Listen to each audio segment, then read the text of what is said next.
If there was a movie that was more hated on arrival, I have yet to see it.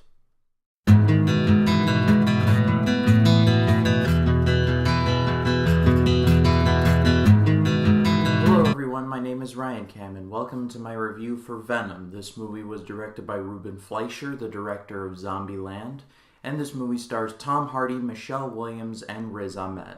The story goes that a reporter named Eddie Brock, played by Tom Hardy, investigates this shady corporation, and he steps into a room he shouldn't, and he gets infected by something that he probably shouldn't be infected with. He gets infected with the symbiote, and he becomes the anti-hero known as Venom.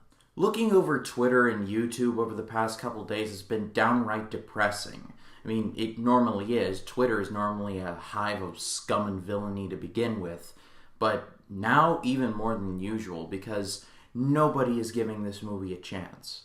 I think I can pretty much sum up the general reactions of this movie by saying that if Satan came to Earth in movie form, this was probably it. But I went into this movie with an open mind, like I do every movie. And, unpopular opinion in 3, 2, 1, this was actually a pretty good movie. It's not perfect, but it is not worth the 20 or so % that it is on Rotten Tomatoes. There are definitely things that you can say about this movie that are bad or that you can hate, for sure. But on the whole, I walked into that movie and I walked out saying, wow, I actually really enjoyed that. But there's a pretty solid chance you want to hear about the bad stuff first, so here's the bad stuff.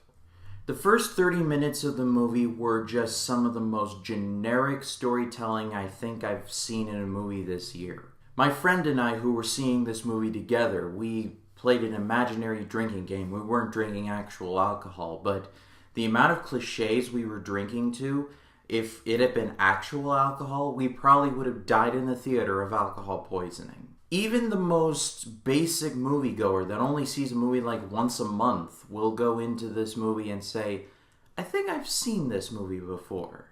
Which leads me into my next problem. The story of this movie is very generic. I'm not saying that this movie has to be completely original. As long as it's good, hey, I'll heap praise on it. But on the whole, I kind of knew what was going to happen. And the other problem that I had with this movie was Michelle Williams. Don't get me wrong, she did a great job in the movie. I mean, it's Michelle Williams. She always does great in whatever role she's in. But her character is just written so poorly that my friend and I were like, wow, this is a horrible person. But what I liked about the movie, I feel outweighed what I didn't like. Here's what I liked.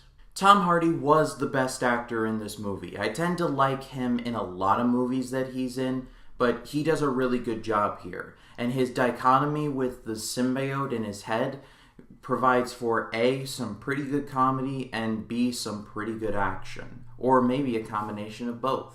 Which leads into my final point. I thought the action in this movie was filmed very well.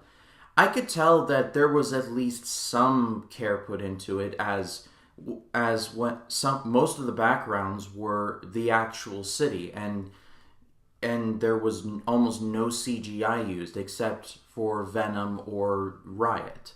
And if they were using CGI, then it was very good CGI, and that I didn't notice. But going into this movie, I noticed that there were a lot of people getting mad and hot and bothered about the fact that this movie was rated PG and not rated R. In my opinion, the rating of a movie truly does not matter. It's the content of the movie that truly matters. And let's just say that if The Predator showed me anything, it's that an R rating doesn't necessarily save a movie. So in the end, guys, Venom is not as bad as everyone says it is. It is not perfect. There are genuine problems with the movie that I have clearly pointed out. But what I liked about the movie outweighed what I didn't like about the movie. I'm going to give it a good rating. And I have a feeling that I'm going to be in the minority on this one. But you know what? I don't even care. This was a good movie. I had a good time with it. And I don't think that that's necessarily the worst thing ever. This movie felt like a bit of a throwback to like Spider-Man 2 and stuff like that. This movie definitely felt like it was supposed to be made like in 2005 or 6, and then they just waited 10 years and then it's being released now. But that's not necessarily a bad thing. If you're interested in seeing this movie, I highly recommend it. But if you're going into this thinking it's going to be the greatest movie ever, you probably will be disappointed. But that's all for me, guys. Thank you so much for watching. I'm going to be doing a spoiler video for Venom because I just feel like talking about the spoilers of this movie in depth. So expect that on Sunday or even possibly Monday. And I'm also going to be continuing my series of Halloween-themed reviews. I'm going to be reviewing Wallace and Gromit, The Curse of the Were-Rabbit, and Frankenweenie. But if you like this video, please be sure to leave a like, and if you saw Venom, leave your thoughts in the comments section below. I'm sure a lot of you probably didn't like this movie, so hey, lay it on me. My name is Ryan Cam, and I'll see you in the next one.